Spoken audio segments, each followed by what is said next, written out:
Hello everyone, welcome to Synopsis IAS. My name is Divyanshi Singh and I am selected as Deputy Collector in UP PCS 2020. Also I have cleared UPSC Civil Services Examination with All India Rank 726. तो इस lecture में हम cover करेंगे international relations में topic है foreign policy. So we will be talking about India's foreign policy.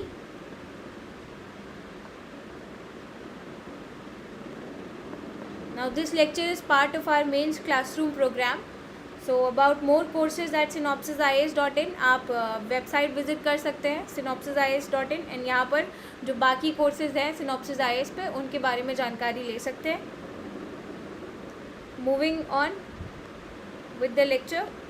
सो अगर हम India की फॉरेन पॉलिसी की बात करें तो यहाँ पे हमें 4-5 चीज़ें ध्यान में रखनी होती हैं कि when we talk about foreign policy, so we have seen after independence foreign policy under different prime ministers वो अलग अलग रही है, right. So with under Nehru prime minister Nehru policy अलग थी, अंडर इंदिरा गांधी पॉलिसी अलग थी, अंडर अटल बिहारी वाजपेयी पॉलिसी अलग थी and now under Modi ji policy अलग है, right. So how the foreign policy has evolved. एक ये एलिमेंट होता है when we talk about foreign policy of India. Then we talk about कि अभी फॉरेन पॉलिसी क्या है इंडिया की. सो प्रेजेंट फॉरेन पॉलिसी आपको पता होनी चाहिए. उसके बाद में वी टॉक अबाउट कि there are certain issues with Indian foreign policy. तो वो इश्यूज़ क्या हैं, वो चैलेंजेस क्या हैं with the India's foreign policy, ये आपको पता होने चाहिए. एंड देन यू सजेस्ट कि what can be the way forward, what are the opportunities available. So opportunities क्या है and how we can leverage them, right. So opportunities and then we can talk about the way forward, right. So this is how we will proceed with our discussion. So moving on, what it is saying, Indian foreign policy has focused on principles of peace, non-violence, non-alignment, anti-imperialism, anti-racism, anti-war, etc. So India की जो foreign policy है, यहाँ पे ये जो terms लिखे हुए हैं, they actually are denoting foreign policy जो कि नेहरूवियन एरा में थी, right. It was followed later on also. And ये कौन सी पॉलिसी है, ये पॉलिसी है पंचशील. सो पंचशील में हम we use to talk about कि we will be respecting other countries territorial integrity, we will not be interfering in other countries internal matters. हम किसी के इंटरनल मैटर में नहीं पड़ेंगे. We will be respecting other countries sovereignty, strategic autonomy, right. And there would be more peace. So nobody would be using violence as a means on other countries. So ये सारे principles हैं आपकी Panchsheel policy के. But आज के time में अगर हम देखें जो प्रेजेंट फॉरेन पॉलिसी है, does it follow the principles of Panchsheel? No, it does not follow the principles of Panchsheel. आज के टाइम में हम नॉन अलाइनमेंट की बात नहीं करते. We don't talk about non alignment. We have moved away from non alignment से to issue based alliances. From non-alignment we have moved on to issue-based alliances. We are doing alignment with all, right? Maxim of Indian foreign policy ये बन गया है. Earlier we used approach no risk taking. So अब no risk taking से we have moved on to calculated risk taking, right? So our foreign policy is changing. Now we have not, हम पंचशील से move कर चुके हैं to Panchatantra policy. So Panchatantra policy talks about 5 pillars. ये 5 pillars की बात करती है. तो वो 5 पिलर्स क्या हैं? वो 5 पिलर्स हैं संवाद, समृद्धि, प्रॉस्पेरिटी फॉर इंडिया. संवाद means more dialogue and engagement with other countries. Security, then संस्कृति and sabhyata, right. So these are the pillars of Panchtantra policy. So we are focusing now on Panchtantra. We are not focusing on Panchsheel. So Panchsheel जो है वो अब India does not follow. So अगर हम बात करें कि India की foreign policy how it has evolve, right, so इसके एवोल्यूशन के अलग अलग स्टेजेस हैं. If I briefly tell you about the evolution, so 1947 से लेके 1962 तक जो फेज़ था, this phase is called as phase of optimistic non alignment. Phase of optimistic non alignment. So इस फेज़ में क्या था, वी टॉक्ड अबाउट कि थर्ड वर्ल्ड सॉलिडारिटी होनी चाहिए, developing countries, south south cooperation की हम बात कर रहे थे. क्यों? क्योंकि उस टाइम पे बाईपोलर वर्ल्ड था, एक पोल यूएसएसआर था, एक पोल यूएसए था. तो देयर वर कि आप कौन सी साइड ले रहे हो. So India said we will be not taking side with any one particular bloc, we would be subscribing to the idea of non alignment, right. So यहाँ पे इंडिया जो है किसी कंट्री का साइड नहीं लेने की इंडिया ने वो करा. इंडिया सेट कि हम अपनी ऑटोनॉमी मेंटेन रखेंगे, अपनी सॉवरेनिटी को हम कॉम्प्रोमाइज़ नहीं करेंगे, we would be independent in this bipolar world. उसके साथ साथ इंडिया में हमें इस टाइम पे इनर्जेटिक डिप्लोमेसी देखने को मिलती है. इनर्जेटिक डिप्लोमेसी कैसे, जैसे कि जो इंडिया था, India was chairing important events like Korean crisis है, सो वहाँ पर India was the chair, India basically was the president. Then Vietnam में क्राइसिस हुआ, तो वो सारी चीज़ों में इंडिया एक्टिवली पार्टिसिपेटेड. सो इसलिए it was also a phase of energetic diplomacy. Then but यहाँ पर कुछ ड्रॉबैक्स हैं. इंडिया फोकस्ड ऑन कि डिप्लोमेसी पे इंडिया ने बहुत ज़्यादा फोकस किया रादर देन की जो रियलिटीज़ थी ग्राउंड पे, जैसे कि कश्मीर के मुद्दे पे इंडिया यूएन चला गया, राइट. उसके बाद में और कई सारे मुद्दे थे, मतलब 1962 में चाइना के साथ वॉर हुआ. So it was anticipated. Despite that India ignored जो बॉर्डर सिक्योरिटी है उसको हम इग्नोर करते गए. तो this phase was basically what, optimistic phase of non alignment. After that we saw 1960 में चाइना से war, so we had some sense of realism, right. कुछ रियलिज्म हमारे पास आता है. एंड देन 1962 के बाद हमारी पॉलिसी जो है वो फिर चेंज होती है, राइट. सो 1962 से 71 तक हमारी जो पॉलिसी है, that is the phase of recovery and realism. So यहाँ पर India looked beyond non alignment. तो यहाँ पर India made some pragmatic decisions and political challenges को अलग तरीके से इंडिया ने फेस किया. India started doing dealing with domestic challenges, right. So India का पाकिस्तान के साथ इशू था. सो 1971 में बांग्लादेश लिबरेशन हुआ, राइट. सो यहाँ पर India became more realistic and then India signed Indo Russia friendship treaty. So India signed that in order to be more realistic, because India had to face उस time पे nexus USA, China, Pakistan का nexus India was facing. So India had to make some hard choices, hard decisions. Then again foreign policy हमारी change होती है 1971 के बाद, 1971 से 1991 तक. So this was the phase where we were showing assertion of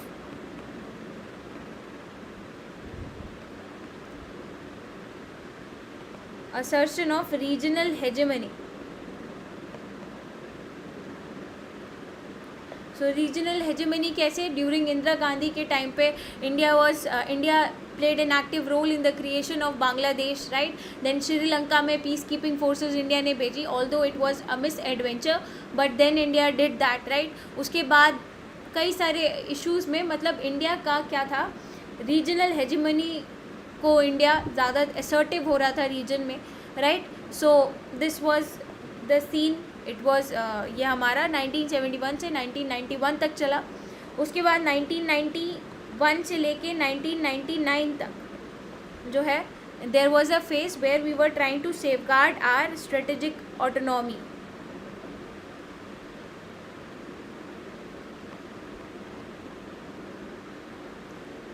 right. क्यों? क्योंकि अब world was a unipolar world, USSR collapse हो गया था. सो यहाँ पर इंडिया को अपनी स्ट्रेटेजिक ऑटोनॉमी मेंटेन करनी थी. उसके लिए India did what, India actually upgraded it's diplomatic relations with Israel, with USA, इनके साथ अपने डिप्लोमेटिक रिलेशंस अच्छे किए। उसके बाद इंडिया ने अपनी डोमेस्टिक इकोनॉमी को ओपन किया, लिबरलाइज किया, प्राइवेटाइज किया, एलपीजी रिफॉर्म्स लेके आए, right. Then India also use the powers of China and Japan, ताकि इंडिया में इन्वेस्टमेंट आ सके, जियो पॉलिटिकल सिनेरियो को बेटर तरीके से इंडिया लेवरेज कर सके, राइट। एंड देन बट यहाँ पर इंडिया ने पोखरान टेस्ट भी किया। सो पोखरान टेस्ट के बाद यूएसए से इंडिया को सैंक्शंस भी देखने पड़े, राइट। सो ये एक फेज़ था। देन 2001 से 2013 तक बैलेंस ऑफ पावर कैसे? India actually Vajpayee Manmohan phase में इंडिया जो यूएसए था that also moved away from sanction. तो यूएसए से इंडिया ने सिविल न्यूक्लियर डील करी। अब इंडिया इशू बेस्ड अलायंसेस कर रहा था, right, because China was rising, so India had to do something, right. So India started balancing itself, so India started making more partners जिनके साथ India cooperate कर सके, right. So USA was one such partner. Then India also focused upon bilateral and multilateral relations पे India focus कर रहा था। Issue based alliances पे India focus कर रहा था, right? And then finally now since 2014 we have a phase of energetic engagement. 2014 से हमारे पास है phase of energetic engagement since the Modi era. Because India की अगर हम देखें ग्लोबल पावर इंक्रीज हो रही है। वी सी कि चाइना जो है globally as a second bipolar world बनता जा रहा है एंड चाइना का सिग्निफिकेंस बढ़ रहा है। So other countries now are seeing India as a major power in Indo Pacific, in Asia Pacific, ताकि हम काउंटर कर सके चाइना का increasing presence, right, increasing influence. So India is becoming all the more important and India का जो global stature है वो बढ़ रहा है। उसका example हमें इस तौर पे भी देखने को मिलता है कि India did abrogation of Article 370 but global community kind of ignored that, right. Then India की अब जो Act East policy है, so India is focusing upon multipolar Asia, right, and a multipolar world. India does not want कि हमारा एक single unipolar world हो या bipolar world हो। We are focusing upon multipolar Asia and multipolar world order. Then India is also now focusing upon soft power and hard power. खाली soft power से कुछ नहीं होगा, we need hard power, we need economic strength, we need military strength. So India is making partners and becoming part of organisations like Quad, right. So ये सारी चीज़ें। उसके अलावा इंडिया सब रीजनल इनिशिएटिव्स ले रही है, सब रीजनल इनिशिएटिव जैसे कि BBIN है, right, Kaladan multi modal project है, India Myanmar Thailand trilateral highway है। सो इस तरीके के जो है इंडिया सब ग्रुपिंग्स बना रहा है। Then also India is focusing upon trade, tourism, medical diplomacy, digital diplomacy, right, and India focusing upon the culture, so communication, इन सब पे फोकस कर रहा है। Then also India is talking about these days reformed multilateralism. तो India बात कर रहा है अब रिफॉर्म्ड मल्टीलेटरलिज्म की भी।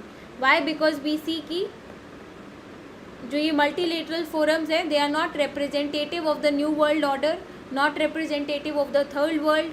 अगर आप UN को देखो, सो UN में भी it is not truly representative of the third world, developing world. So India wants these multilateral bodies to be reformed, to be representative, to promote equality, equity, right, and promote the interest of all the sections of society, global society, right, and global order को represent करना चाहिए. So India nowadays talking about reformed multilateralism. So now the foreign policy has shifted, and what the present foreign policy focuses upon, it focuses upon improving its relation with the neighboring countries in South Asia. So जैसा कि हमने यहाँ पे discuss किया, India wants multipolar South Asia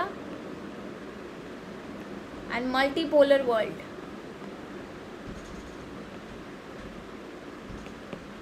Right, so India wants to, through Act East policy, India अपनी engagement with South East Asian countries जो है वो बढ़ा रहा है, right. Then India की जो ऑब्जेक्टिव है फॉरेन पॉलिसी का वो ये भी है कि हमें ट्रेड जो है वो बढ़ाना है, पीपल टू पीपल रिलेशंस बढ़ाना है, कनेक्टिविटी बढ़ाना है with our neighbouring countries. Then also we have Gujral doctrine. So Gujral doctrine talks about कि we should be focusing upon neighbourhood first policy. We should be extending all kinds of support irrespective of कि हमारे neighbours हमारे लिए वापस में कर रहे हैं कि नहीं. We should be extending support, we should be focusing upon regional integration.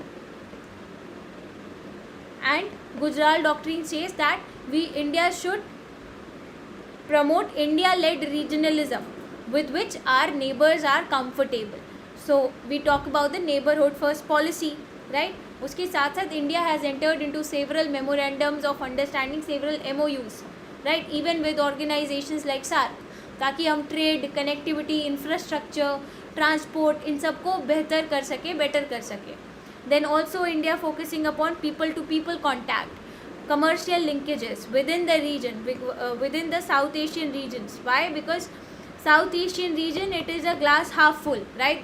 There is very less regional integration. तो यहाँ पे trade prospects तो बहुत ज़्यादा है, but हम फ़ायदा नहीं उठा पाते, right? So that's why India is now focusing upon regional integration, right? And organizations like SASEC, south Asia सब रीजनल इकोनॉमिक कोऑपरेशन. तो इसमें पाकिस्तान को हटा दो तो बाकी साउथ एशियन कंट्रीज़, मालदीव्स है, श्रीलंका है, बांग्लादेश है, इंडिया है, नेपाल है, भूटान है, right. So these are the countries which are part of it. Myanmar है.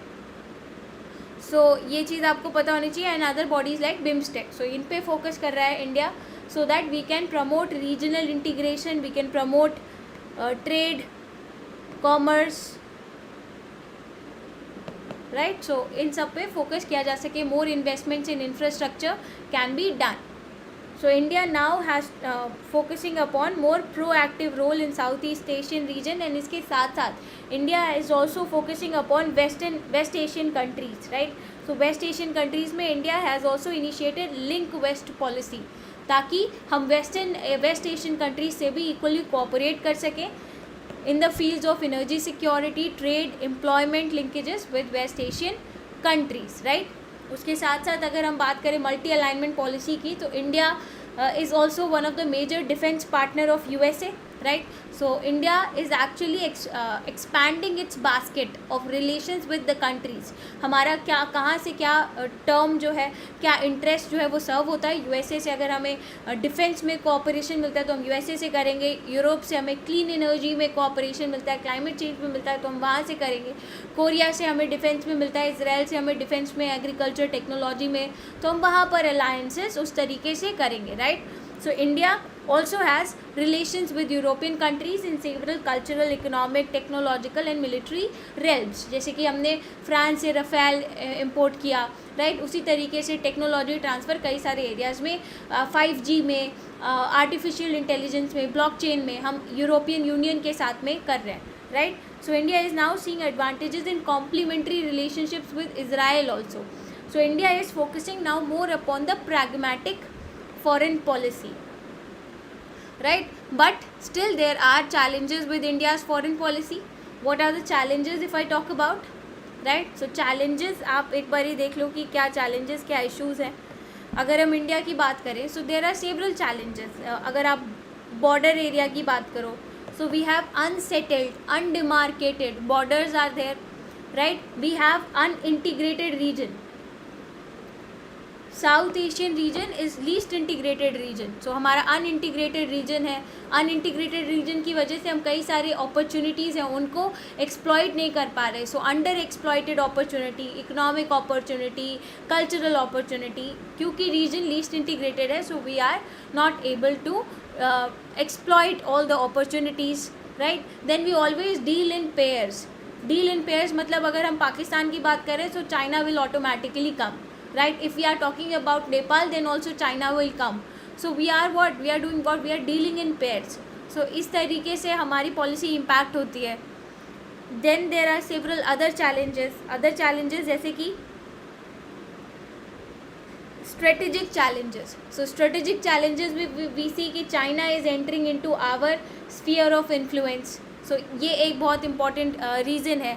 उसके अलावा चाइना की जो expansionary policies हैं, राइट. सो एक्सपेंशनरी पॉलिसीज जैसे कि डेट ट्रैप पॉलिसी. सो सो डेट ट्रैप पॉलिसी में जो भी हमारे नेबरिंग कंट्रीज़ हैं इंडिया की, जैसे मालदीव्स है, श्रीलंका है, म्यांमार है, सो उनको चाइना कोशिश करता है कि अपनी डेट ट्रैप पॉलिसी में फंसा ले एंड देन वहाँ पर अपनी तरीके से इंफ्रास्ट्रक्चर प्रोजेक्ट करे एंड अपना जो है इन्फ्लुएंस एक्सर्ट करे इन द रीजन. सो एक ये भी पॉलिसी है, right. Then also there are other challenges. China के साथ में हमारे 3 फ्रंट्स पे चैलेंजेस हैं. बॉर्डर रीजन में चैलेंजेस हैं, बॉर्डर्स में है. देन रीजनल एरियाज़ में देखो तो नेबर्स के साथ चाइना जो है किस तरीके से टाई अप करता है, देन वो भी चैलेंज बन जाता है इंडिया के लिए. एंड देन अगर ग्लोबली देखें तो हम UNSC में इंडिया की परमानेंट मेंबरशिप, NSG में मेंबरशिप को चाइना ब्लॉक करता है. सो ये एक स्ट्रेटेजिक कंसर्न है इंडिया के लिए, राइट. देन साइबर वॉरफेयर है, इंटेलिजेंट वॉरफेयर है आजकल, 5G AI. सो यहाँ पे इंडिया के पास पावर एसिमेट्री है, इंडिया के पास उतना रिसोर्सेज नहीं है, उतना टेक्नोलॉजी नहीं है. सो यहाँ पर भी चाइना के पास एज हो जाता है. Then there are several problems at the economic front. India में हम प्रोटेक्शनिज्म देख रहे हैं कि प्रोटेक्शनिज्म बहुत ज़्यादा है. So that is also a challenge. Then Bangladesh is growing. So वहाँ की इकॉनमी बढ़ रही है. So it provides stiff competition to the Indian companies, right, Indian exports. तो यहाँ पर बांग्लादेश का growing is also one reason. Then weaponization of supply chain. जो सप्लाई चेन है उसका वेपनाइजेशन हो रहा है. That is also a challenge, right. Then और क्या चैलेंजेस हैं अगर आप बात करो कि MEA, ministry of external affairs.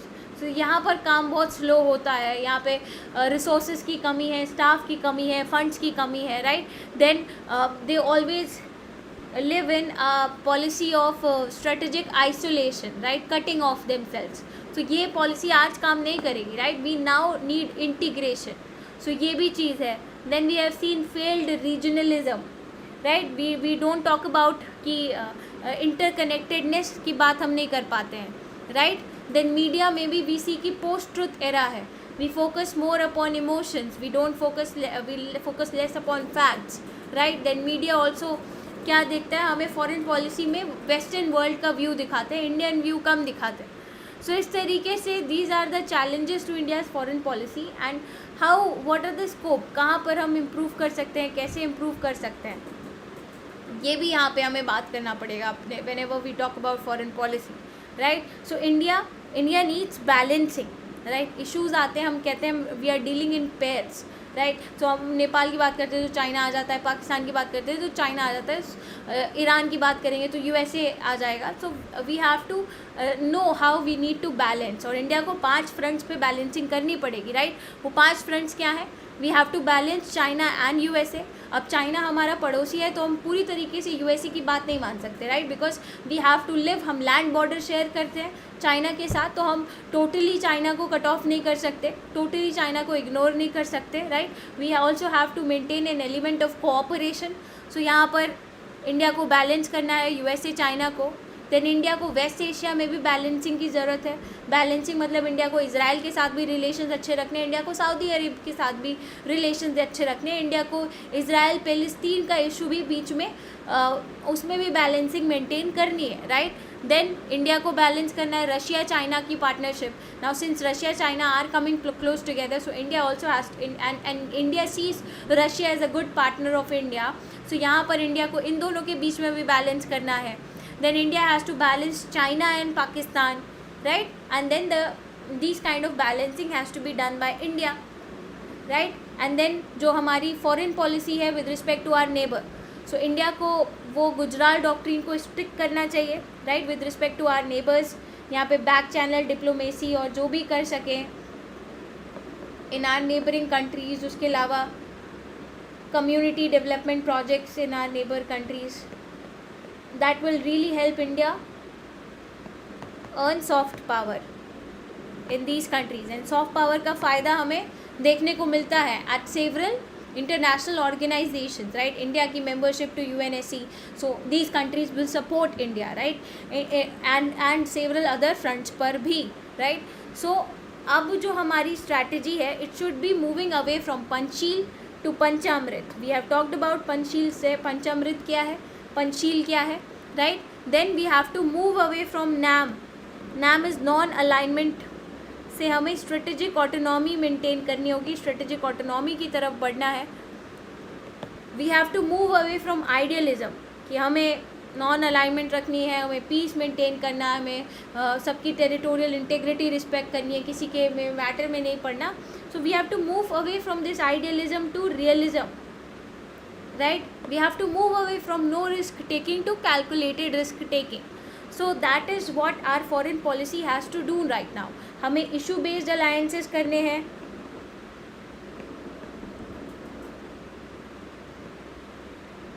हमें स्मार्ट पावर का यूज़ करना है, हमें हार्ड पावर और सॉफ्ट पावर दोनों को ही डेवलप करने की ज़रूरत है. And we need economic development for that, right? Economy आपकी जितनी अच्छी होगी, हार्ड पावर आपकी उतनी अच्छी होगी, right? So you need to move away from protectionism, जो न्यू लिबरल एरा है, that will help India, right? So we need liberalism, we need more integrated global world order, we need more integrated geoeconomics, right? So that would be in India's favor. So यहाँ पे हमें उस पे भी focus करना है.